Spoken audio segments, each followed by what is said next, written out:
En la Edad Media, salir a la carretera no era un gesto romántico ni una metáfora de libertad.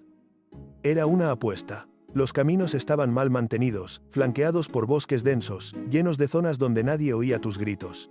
Bandas de asaltantes, soldados licenciados sin oficio, ladrones ocasionales y disputas locales convertían cualquier viaje en algo potencialmente letal. Y, sin embargo, millones de personas viajaban. Mercaderes, peregrinos, mensajeros, artesanos, estudiantes, marineros. No podían permitirse ir armados como soldados, pero tampoco podían permitirse ir indefensos. Ahí aparece un objeto que hoy casi nadie conoce, pero que durante siglos fue tan común que resultaba invisible para quienes lo llevaban. No era una espada, no era un arma de guerra, no era algo ostentoso. Era una daga compacta, pensada para el cuerpo, para el día a día, para estar siempre ahí. Una daga que se llevaba oculta, pero accesible. Una daga cuya forma hizo que siglos después algunos historiadores prefirieran cambiarle el nombre antes que explicar su función original. Esa daga era la Bollock Dagger. El nombre ya incomoda al oído moderno, y eso no es casual. Bollock es una palabra medieval directa, sin rodeos, sin vergüenza. Significa testículos. No como insulto, no como metáfora literaria, sino como descripción anatómica. La daga recibía ese nombre por dos protuberancias redondeadas en la base del mango, una forma deliberada, reconocible al tacto incluso sin mirar. Para una mentalidad medieval, eso no era escandaloso, era práctico, visible y, en cierto modo, simbólico. Pero reducir la Bollock Dagger a una broma anatómica es perder completamente el punto. Durante aproximadamente 500 años, desde el siglo XIII hasta bien entrado el siglo XVII, esta fue la daga más común del norte de Europa. Más común que cualquier otra hoja corta. La llevaban campesinos, marineros, comerciantes, soldados rasos, criados, incluso hombres de estatus elevado cuando no iban armados formalmente. Era tan habitual que no se registraba como arma en inventarios militares, porque no se consideraba equipo oficial. Era una posesión personal. Como hoy lo sería un cuchillo de bolsillo, solo que en un mundo donde ese cuchillo podía marcar la diferencia entre volver a casa o no hacerlo. La Bollock Dagger no nació como un arma pensada para el combate organizado. Nació como respuesta a una necesidad cotidiana. Tener una hoja robusta, fiable, siempre a mano, que sirviera para múltiples tareas y que, llegado el momento, pudiera defender una vida. Ese llegado el momento no era hipotético. Era una posibilidad constante. Los caminos medievales estaban llenos de puntos muertos. Lugares donde la autoridad no alcanzaba, donde la ley era un concepto distante. En muchos reinos, portar una espada estaba regulado. La espada era símbolo de estatus, de nobleza, de derecho a ejercer violencia legítima.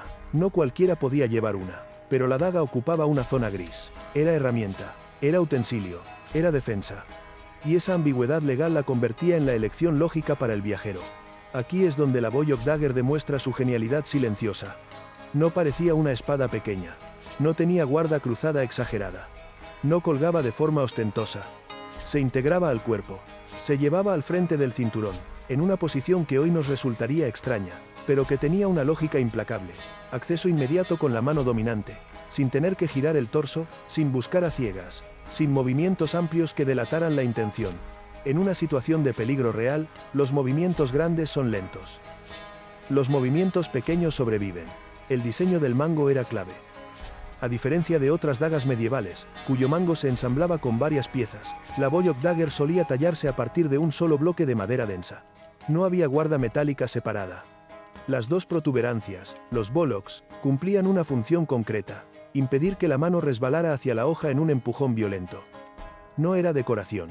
Era un seguro anatómico. Ese detalle revela algo importante. Esta daga estaba pensada para usarse bajo estrés, con sudor, con miedo, con fuerza bruta. No para lucirse en duelo ceremonial, para sobrevivir a un forcejeo. La hoja variaba según región y época, pero la mayoría de los ejemplos civiles eran de un solo filo, lo bastante gruesos para cortar, pero también lo bastante rígidos para empujar. No eran hojas delicadas, eran hojas honestas, diseñadas para tareas cotidianas, pero capaces de hacer mucho más si era necesario, porque la Bollock Dagger no era solo un arma, era, literalmente, parte de la vida diaria. Servía para cortar comida, para trabajar cuero, para abrir sacos, para tallar madera, para preparar una comida en el camino. En muchos casos, se llevaba acompañada de herramientas pequeñas en la misma funda. Un cuchillo menor para trabajos finos, un punzón o incluso un pequeño utensilio para comer. Todo colgado del cinturón. Todo en un solo conjunto. Ese detalle es crucial para entender por qué sobrevivió tantos siglos. No dependía de un contexto específico. No era solo para la guerra ni solo para el crimen. Era útil siempre.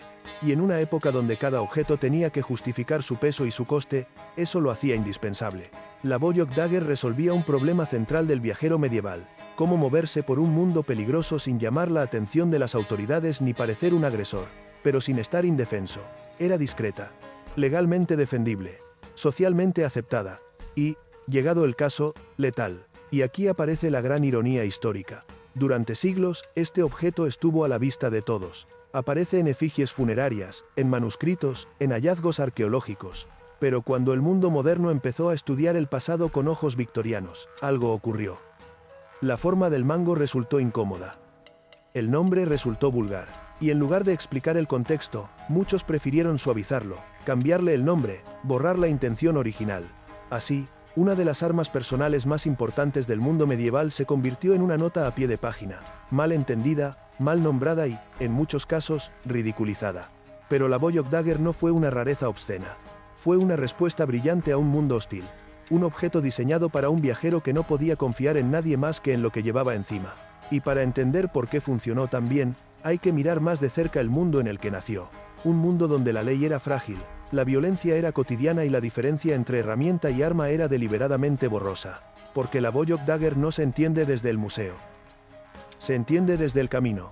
Para entender por qué la Boyok Dagger se volvió casi universal entre viajeros medievales, hay que abandonar la imagen romántica del camino antiguo y reemplazarla por algo más realista. Un viaje medieval era lento, caro y lleno de puntos de fricción. Los caminos no estaban diseñados para comodidad. Estaban diseñados para conectar lugares de poder.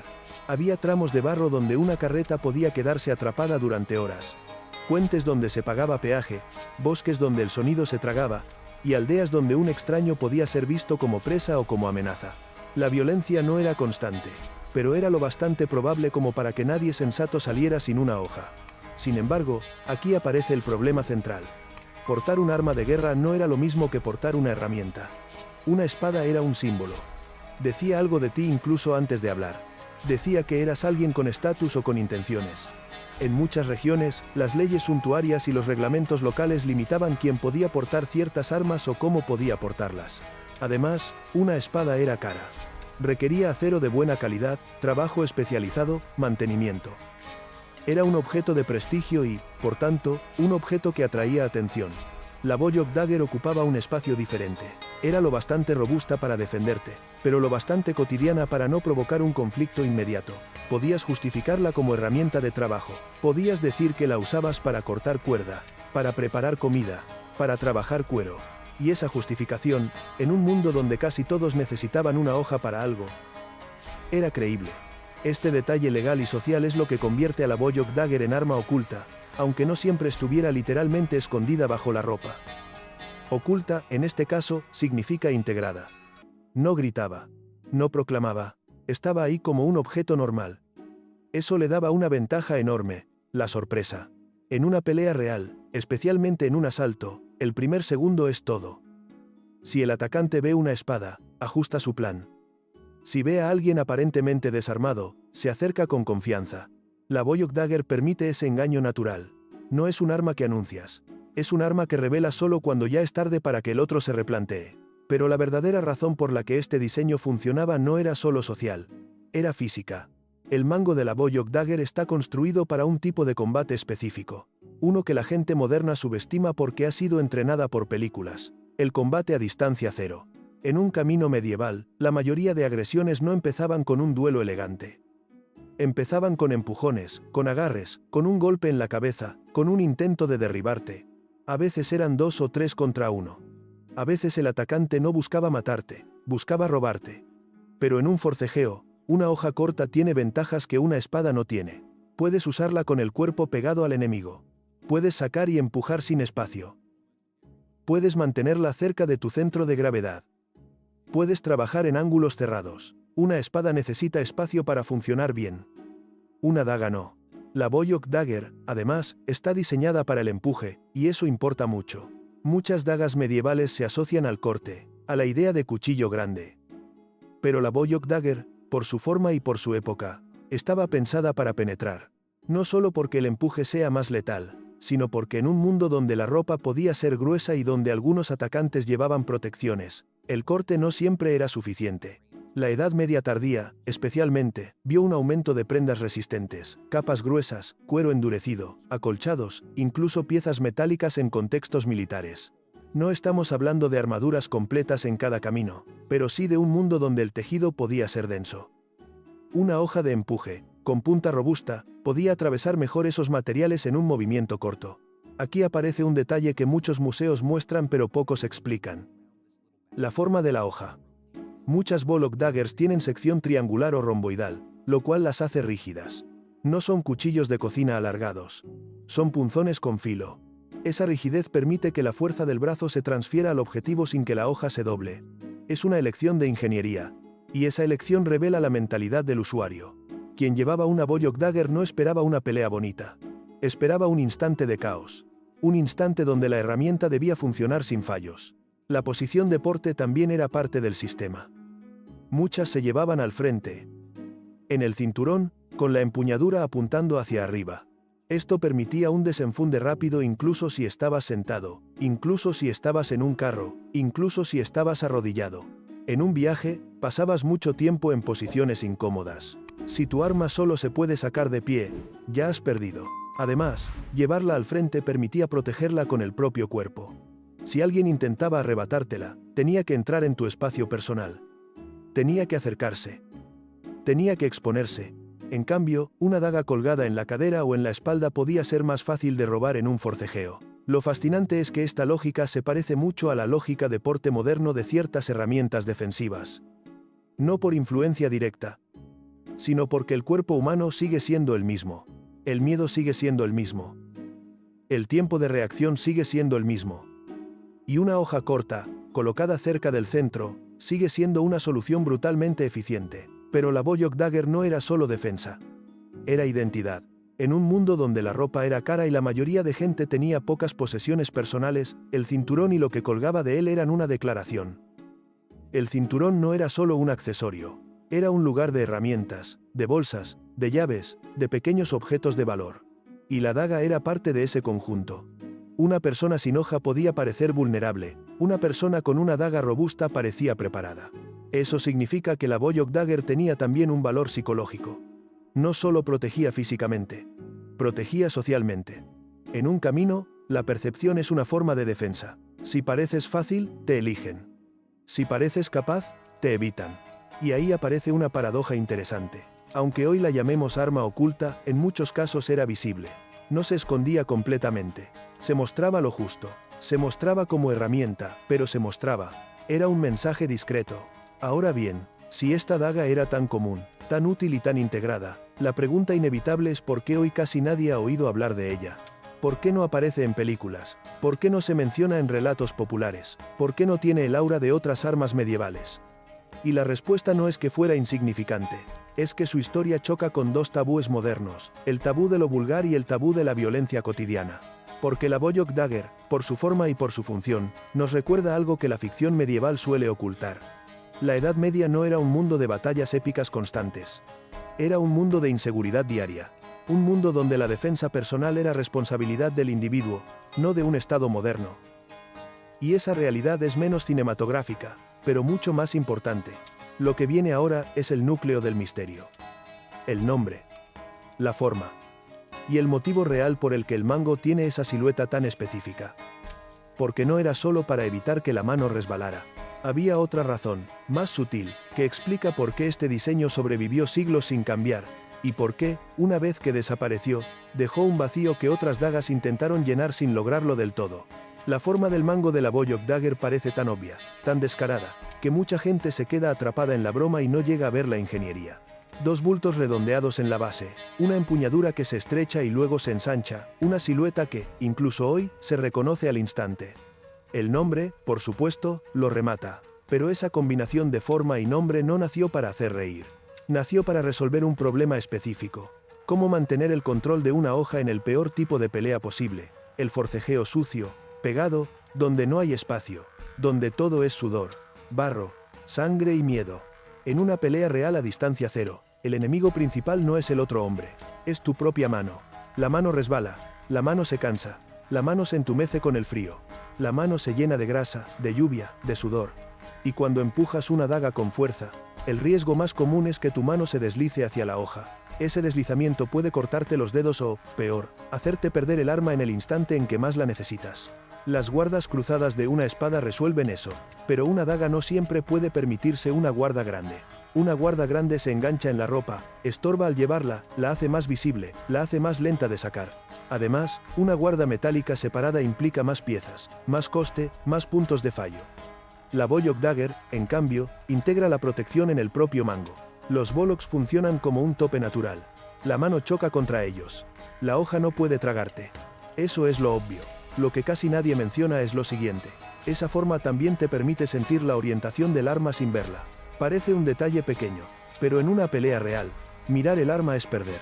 Si estás en el suelo, si alguien te agarra, si es de noche, si hay lluvia, si hay caos, no puedes depender de la vista. Necesitas que la herramienta te hable por el tacto. Los dos bultos redondeados, al ser asimétricos en la mano, te dicen dónde está la hoja. Te dicen cómo está orientada, te permiten corregir el agarre en un instante. Es, literalmente, un sistema táctil. Y ese sistema táctil es una de las razones por las que el diseño se mantuvo durante siglos. No era una moda. Era un estándar porque funcionaba. A esto se suma otra ventaja menos evidente. El mango de una Bollock Dagger suele ser más largo que el de otras dagas similares. Eso permite distintos tipos de agarre. Puedes sostenerla cerca de la base para mayor alcance. Puedes sostenerla más arriba para mayor control. Puedes usarla con la mano enguantada. Puedes incluso, en ciertos contextos, usar el extremo del mango como herramienta de impacto. No como un martillo sofisticado, sino como un objeto sólido. El mundo medieval estaba lleno de guantes. No guantes finos de ciudad, sino guantes gruesos de trabajo, de viaje, de frío. Un mango pequeño se vuelve inútil con guantes. Un mango largo, con volumen, se vuelve fiable. Y esa fiabilidad era crucial. Ahora bien, el diseño de la Bollock Dagger también se adaptó a algo que la ficción moderna casi nunca muestra bien: el tipo de ropa que la gente llevaba. Un viajero medieval podía llevar túnicas, capas, cinturones, bolsas y varias capas de tejido. Sacar un arma de entre capas no es como sacar una pistola de una funda moderna. Es un gesto que puede enredarse, trabarse, fallar. La Bollock Dagger, al tener una empuñadura voluminosa y reconocible, se podía agarrar con rapidez incluso sin ver. Podías meter la mano bajo la capa, tocar el mango, reconocerlo y extraerlo. Ese tipo de diseño solo se crea cuando el objeto se usa de verdad. Y aquí aparece un punto histórico que hace que todo encaje. La Bollock Dagger no era un arma de aristócratas en duelo. Era un arma de gente que vivía y trabajaba. Era una daga de marineros que subían y bajaban por cubiertas mojadas. De mercaderes que cruzaban caminos en invierno. De artesanos que necesitaban una hoja todo el día. De soldados rasos que no podían costear una espada buena. Era una daga de manos ásperas, por eso, cuando se observa el acabado de muchas Bollock Daggers, se nota una diferencia cultural. Las versiones de alto estatus existían, por supuesto, con empuñaduras de materiales finos, con decoración, con fundas elaboradas. Pero incluso esas versiones conservaban la forma básica, porque aunque la decoración cambiara, la función no se negociaba. Ahora, el arma no era solo el mango. La hoja también tiene un lenguaje. Muchas Bollock Daggers tienen una hoja relativamente ancha cerca de la base y una punta fuerte. No es una aguja delgada. Es una punta diseñada para resistir. Eso tiene una razón. En un forcejeo, la hoja puede golpear hueso. Puede chocar con hebillas. Puede encontrarse con cuero endurecido. Puede desviarse. Una punta demasiado fina se rompe. Una punta robusta sobrevive. Además, el filo no siempre era el protagonista. A veces la hoja tenía un solo filo real y un falso filo en el otro lado. A veces tenía dos filos, dependiendo de la región. Pero incluso cuando era de un solo filo, el empuje seguía siendo viable. Eso significa que la daga podía cortar en tareas cotidianas sin ser demasiado delicada, y al mismo tiempo podía empujar con potencia. Esa dualidad, herramienta y arma, era exactamente lo que necesitaba el viajero. Y aquí aparece un aspecto que vuelve la historia más oscura. Porque si esta daga era tan común, también era común en manos de criminales. Lo que protege al viajero también protege al ladrón. Y en un mundo donde la ley era local y la autoridad fragmentada, el mismo objeto podía ser símbolo de seguridad o de amenaza. Esto contribuyó a su reputación. En ciertos periodos, las autoridades intentaron controlar el porte de armas cortas. No siempre con éxito. Pero incluso cuando se intentaba, la daga sobrevivía porque podía justificarse como herramienta. La espada era más fácil de prohibir. La daga, no. La Boyok Dagger, en ese sentido, era un arma de la zona gris. Y las zonas grises son difíciles de controlar. Aquí es donde la historia se vuelve casi moderna. Porque en cualquier época, el objeto más peligroso no es el arma de guerra. Es el arma cotidiana. La que está en todas partes. La que se normaliza, la que no llama la atención. La que puede aparecer en un instante. Por eso, cuando el mundo moderno mira hacia atrás y se sorprende de que esta daga fuera tan común, lo que en realidad está viendo es un mundo donde la violencia era una posibilidad diaria. No una guerra constante, sino una inseguridad permanente. La Boyok Dagger era la respuesta a esa inseguridad. Pero si fue tan común, ¿por qué desapareció? ¿Qué la reemplazó? ¿Y por qué su nombre, su forma y su historia se volvieron incómodos para los siglos posteriores? La respuesta tiene dos capas. Una es cultural, la moral victoriana que no toleraba nombres anatómicos y que prefería reescribir el pasado para hacerlo decente.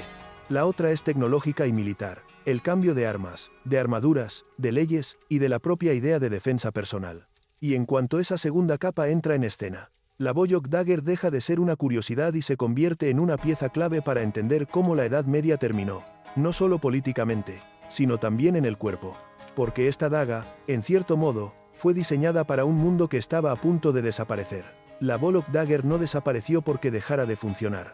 Desapareció porque el mundo que la hacía necesaria empezó a cambiar de forma tan profunda que, de pronto, el viajero ya no era el mismo. Y ese cambio no fue un evento único. Fue una lenta transformación de siglos, cambios en la ley, en la economía, en la violencia cotidiana, en la forma de vestir, en el tipo de armas que dominaban los conflictos y, sobre todo, en quien tenía permitido ejercer fuerza. Durante la Edad Media tardía, portar una daga era tan normal que casi se confundía con portar un cinturón. Era parte del conjunto, pero a medida que los estados se consolidaron y la autoridad se volvió más centralizada, la violencia dejó de ser algo que cada individuo gestionaba por su cuenta y empezó a ser algo que el poder quería monopolizar. Eso no significa que la violencia desapareciera, significa que empezó a regularse de otra manera. Cuando un Estado quiere controlar la violencia, lo primero que hace no es prohibir todas las armas, sino cambiar qué armas son socialmente aceptables. La espada, por ejemplo, se volvió cada vez más asociada a la nobleza, al estatus, a la oficialidad. La daga, en cambio, se volvió cada vez más asociada a lo plebeyo, a lo criminal, a lo sospechoso. La Boyok Dagger, por su forma tan reconocible, se convirtió en un símbolo fácil de señalar. Y aquí aparece el primer golpe cultural, el cambio en la sensibilidad. A partir de los siglos XVI y XVII, el mundo europeo entra en una etapa donde el lenguaje se vuelve más controlado, especialmente en clases altas. El pudor se convierte en una forma de poder. Lo que antes se nombraba sinvergüenza, ahora se oculta. Y la Boyok Dagger, con su nombre y su mango anatómico, empieza a verse como vulgar. No porque la gente medieval fuera más sucia, sino porque el código social cambió. En ese nuevo código, un caballero podía llevar una espada larga y parecer honorable. Pero una daga con testículos en el mango se volvía incómoda. No encajaba con la imagen refinada que el poder quería proyectar. Y cuando un objeto deja de encajar con el prestigio, su presencia en el mundo visible empieza a disminuir. El segundo golpe fue tecnológico. Y este es el que de verdad define la historia. A medida que las armas de fuego se volvieron más comunes, el combate cambió. La armadura completa, que ya era cara y pesada, empezó a perder sentido. El mundo se volvió más letal a distancia. Eso no eliminó la necesidad de armas cortas, pero cambió qué tipo de armas cortas eran más útiles. En un mundo donde las peleas civiles empezaban a incluir pistolas de chispa y armas de fuego tempranas, la daga dejó de ser el último recurso y pasó a ser una herramienta secundaria. Y en ese espacio secundario, otras formas de daga empezaron a dominar, especialmente aquellas que se alineaban con modas nuevas de esgrima y duelo.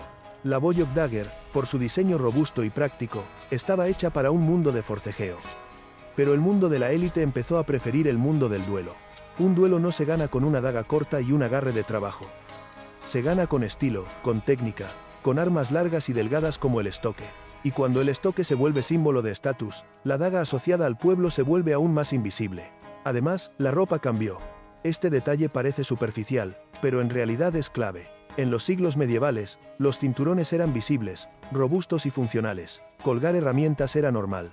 En épocas posteriores, la moda masculina se volvió más estructurada, con prendas más ajustadas, con capas que no funcionaban igual, con formas de vestir donde un objeto colgado al frente se volvía más difícil de integrar sin verse extraño. La Boyok Dagger, que se llevaba de forma tan específica, empezó a chocar con la silueta del cuerpo que la moda imponía. Cuando cambia la moda, cambia la forma en que se porta un arma. Y cuando cambia la forma de portar, cambia qué arma es cómoda.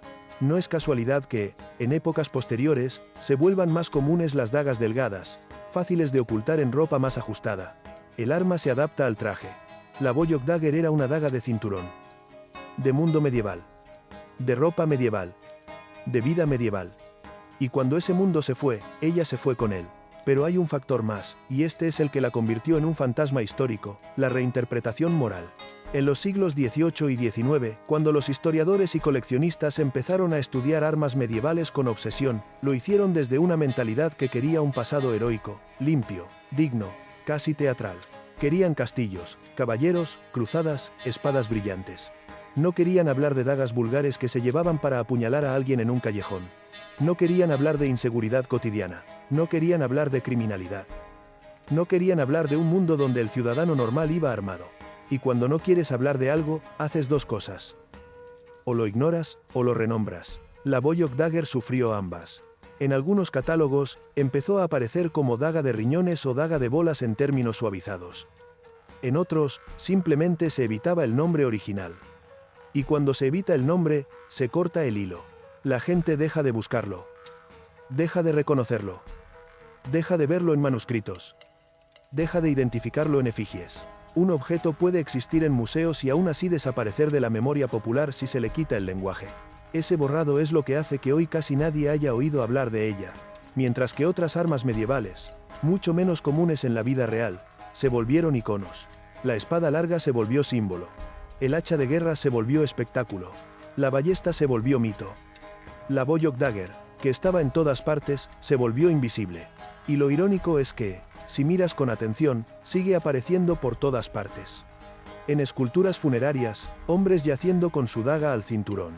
En manuscritos donde se ilustran escenas de viaje, de mercado, de pelea. En hallazgos arqueológicos en ríos y caminos. Está ahí. Solo que no la llamamos por su nombre. Ahora bien, hay un último aspecto que convierte a esta daga en algo más que una curiosidad. La Boyok Dagger es una ventana directa a la psicología del viajero medieval. Porque si esta arma fue tan común, significa que el viajero medieval asumía que el peligro era parte del trayecto. No como paranoia, sino como realismo. Asumía que podía ser atacado, asumía que debía defenderse, asumía que la autoridad no llegaría a tiempo. Asumía que, en el peor momento, solo tendría segundos. Eso es un tipo de mentalidad que el mundo moderno ha olvidado. No porque seamos más valientes, sino porque vivimos en sociedades donde, al menos en muchos lugares, la violencia se ha desplazado, se ha regulado o se ha escondido. Pero el hecho de que esté más escondida no significa que el pasado fuera solo caos. Significa que el pasado tenía otras reglas. Y esas reglas explican por qué una daga aparentemente vulgar se convirtió en el arma perfecta para el hombre común. Lo que queda ahora es cerrar la historia con lo que realmente importa. Cómo se usaba, cómo se llevaba, por qué era tan eficaz en el tipo de pelea más probable.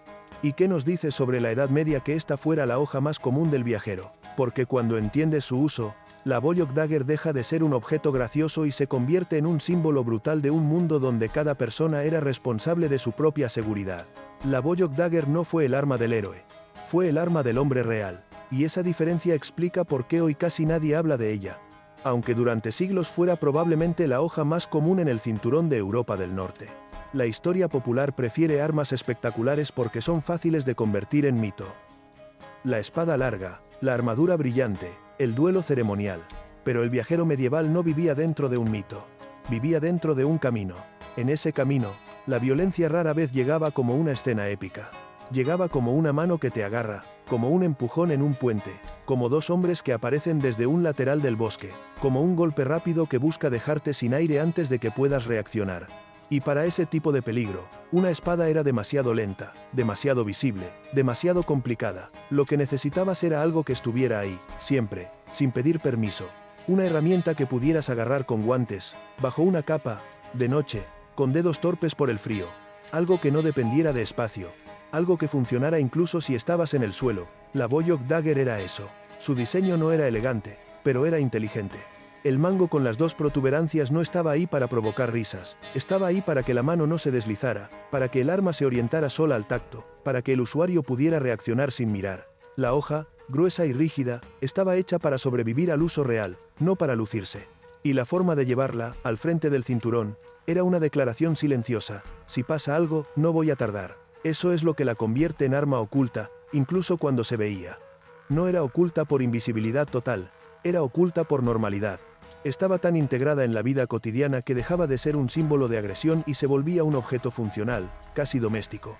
Y esa normalidad era la mayor ventaja, porque en un mundo donde cualquiera podía llevar una hoja, la verdadera diferencia estaba en quién podía sacarla primero.